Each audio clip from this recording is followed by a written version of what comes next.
Indian রেলওয়ের মধ্যে RPF constable পোস্টে 4660টি শূন্যপদের একটি দারুণ নোটিফিকেশন আলোচনা করব। তোমরা যারা ত্রিপুরার ছেলেমেয়েরা রয়েছে বা অন্যান্য স্টেটের ছেলেমেয়েরা রয়েছে, তোমাদের প্রত্যেকেরই একটা স্বপ্ন থাকে যে রেলওয়ের মধ্যে জব করবে, আরপিএফ কনস্টেবলের ভ্যাকেন্সি কবে আসবে, তোমরা অ্যাপ্লাই করবে। ফাইনালি তোমাদের ওই দিনটা চলে এসেছে। তোমাদের এডুকেশন কোয়ালিফিকেশন শুধুমাত্র মাধ্যমিক পাস করা রাখা হয়েছে। যারা শুধুমাত্র মাধ্যমিক পাস করা ক্যান্ডিডেটরা রয়েছে প্রত্যেকে এই পোস্টে আবেদন করতে পারবে। কবে থেকে অ্যাপ্লাই প্রসেস স্টার্ট হচ্ছে, কি কি তোমাদের প্রসেস রয়েছে, তোমাদের অ্যাপ্লিকেশন ফিস কত রাখা হয়েছে, এজ লিমিট কত রাখা হয়েছে এবং সিলেকশন প্রসেস কি কি রয়েছে, সবগুলি বিষয় নিয়ে ভিডিওটার মধ্যে বিস্তারিত আলোচনা করবো। তাই অবশ্যই ভিডিওটা সম্পূর্ণ ওয়াচ করবে। তার আগে তোমাদের কাছে একটা ছোট্ট রিকোয়েস্ট, যদি চ্যানেলে নতুন হয়ে থাকো অবশ্যই চ্যানেলটিকে সাবস্ক্রাইব করে পাশে থাকা বেল আইকনটিকে প্রেস করে দিবে এমন ইনফরমেটিভ ভিডিও সবার প্রথম পাওয়ার জন্য। চলো দেরি না করে ভিডিওটাকে স্টার্ট করি। ভিডিওর স্ক্রিনে তোমরা পিডিএফটা দেখতে পাচ্ছ। এই পিডিএফ এর লিঙ্কটা আমি অবশ্যই ভিডিও ডিসক্রিপশন এবং টেলিগ্রাম গ্রুপে দিয়ে দেবো। ওইখান থেকে ডাউনলোড করে তোমরা সরাসরি চেক আউট করে নিতে পারো, ঠিক আছে। এখানে যদি দেখো সবার প্রথমে কিন্তু তোমাদের government of India ministry of railway থেকে কিন্তু তোমাদের এই বিরাট ভ্যাকেন্সিটা চলে এসেছে।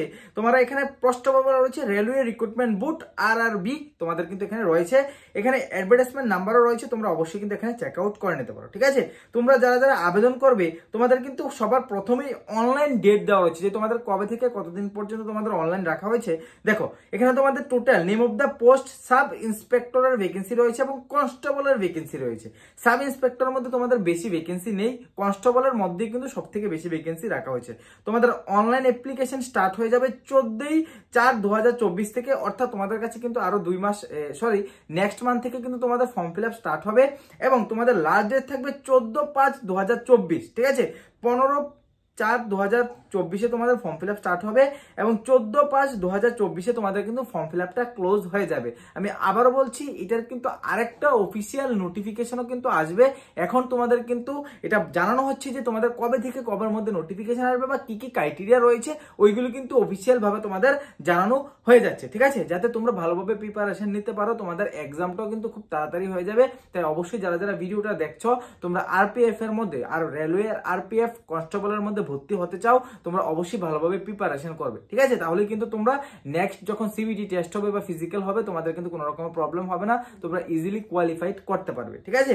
এখানে যদি দেখো নিচের দিকে তোমাদের রয়েছে, দেখো ভ্যাকেন্সি ডিটেলস গুলি রয়েছে। ভ্যাকেন্সি ডিটেলস গুলির মধ্যে তোমাদের টোটাল ভ্যাকেন্সি এখানে সবার প্রথমে যদি বলি তাহলে 1 নাম্বার যেটা রয়েছে সাব ইন্সপেক্টর, তোমাদের রয়েছে পে লেভেল 6 হিসাবে।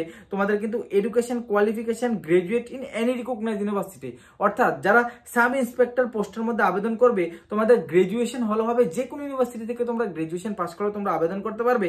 স্যালারি কিন্তু 35,400 টাকা তোমাদের বেসিক পে দেওয়া হবে। এটার সাথে কিন্তু অনেক কিছু অ্যাড হবে, ঠিক আছে। ডিএটি অনেকগুলি অ্যাড হয়, তোমাদের স্যালারি নিয়ে ভাবতে হবে না। স্যালারি কিন্তু খুব ভালো তোমরা আর রেলওয়ের মধ্যে পেয়ে যাবে, ঠিক আছে।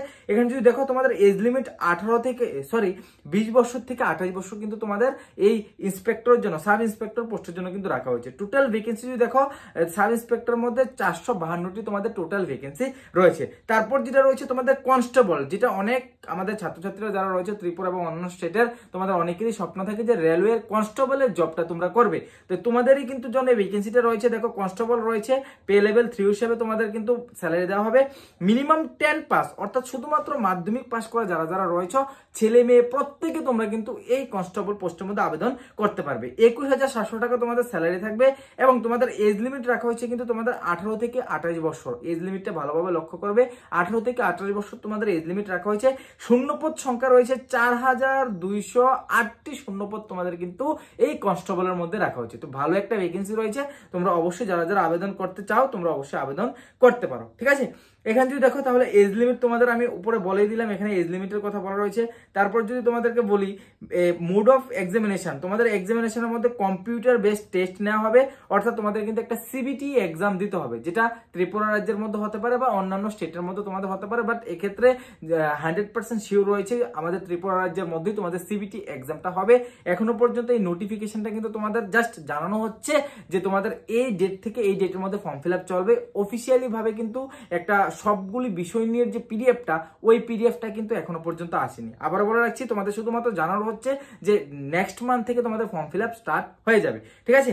এখানে যদি দেখো তাহলে কিন্তু তোমাদের রয়েছে যে এক্সাম ফি হিসেবে কিন্তু যারা জেনারেল ক্যান্ডিডেট রয়েছে, অল ক্যান্ডিডেট যারা রয়েছে জেনারেল, তোমাদের কিন্তু 500 টাকা অ্যাপ্লিকেশন ফি লাগবে, এবং যারা SC ST রয়েছে তোমাদের কিন্তু 250 টাকা কিন্তু অ্যাপ্লিকেশন ফি প্রয়োজন পড়বে। অর্থাৎ ওবিসি এবং জেনারেল ক্যান্ডিডেট যারা রয়েছে তোমাদের 500 টাকা কিন্তু তোমাদের অ্যাপ্লিকেশন ফি এর প্রয়োজন পড়বে, এবং ফিমেল ক্যান্ডিডেট SC ST যারা রয়েছে তোমাদের কিন্তু 250 টাকা অ্যাপ্লিকেশন ফি প্রয়োজন পড়বে। এক্ষেত্রে এমন নয়, আমি আরেকটা জিনিস ক্লিয়ার করি, এখানে ফিমেল মানেই ফিমেল, এবার তুমি ওবিসি হও জেনারেল হও তোমাদের শুধুমাত্র 250 টাকা কিন্তু পেমেন্ট করতে হবে। ফিমেলদের জন্য কিন্তু এটা ছাড় দেওয়া হয়েছে, ঠিক আছে।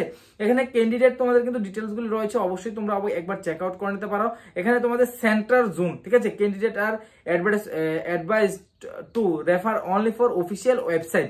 এখানে তোমাদের কিছু কিছু অফিসিয়াল ওয়েবসাইট দেওয়া রয়েছে যেখানে গিয়ে কিন্তু তোমরা অনলাইন সাবমিশনটা করবে, ঠিক আছে। অফিসিয়াল ওয়েবসাইটগুলি তোমরা অবশ্যই এখানে দেখতে পাচ্ছ যে কোন কোন জোনের আন্ডারে তোমরা ফর্মটা ফিল আপ করবে। যেমন কলকাতা রয়েছে, এবং মুম্বাই রয়েছে, মিজোরাম রয়েছে, অনেকগুলি রয়েছে। তোমরা অবশ্যই কিন্তু এখানে কিন্তু ডিটেলসে কিছু পাবে না, আমি আবারও বলছি এখানে ডিটেলসে কিছু পাবে না। যখন ফাইনাল নোটিফিকেশনটা আসবে ওটার মধ্যে তোমাদের এক্সাম সেন্টারগুলি লেখা থাকবে, প্লাস তোমাদের স্টেটগুলি লেখা থাকবে, ওইখানে কিন্তু অবশ্যই তোমরা পেয়ে যাবে। এখনো পর্যন্ত এটা জানো যে নেক্সট মান্থে তোমাদের কিন্তু 15 তারিখ থেকে ফর্ম ফিল আপ স্টার্ট হয়ে যাচ্ছে, এবং লাস্ট ডেট থাকবে কিন্তু তোমাদের এর পরের মাসের 15 তারিখ পর্যন্ত। তোমরা 1 মাসের টাইম পেয়ে যাবে। তোমরা অবশ্যই ভালোভাবে প্রিপারেশন স্টার্ট করে যাও। যারা ত্রিপুরার ক্যান্ডিডেট রয়েছে তোমাদের কিন্তু এক্সাম সেন্টারও ত্রিপুরা রাজ্যের মধ্যেই কিন্তু হওয়ার সম্ভাবনাটা সব থেকে বেশি রয়েছে, কারণ আমাদের ত্রিপুরা রাজ্যের মধ্যেও কিন্তু অনেক এক্সাম সেন্টার রয়েছে, তাই অবশ্যই তোমাদের এক্সাম সেন্টার ত্রিপুরা রাজ্যের মধ্যেই হবে, ঠিক আছে।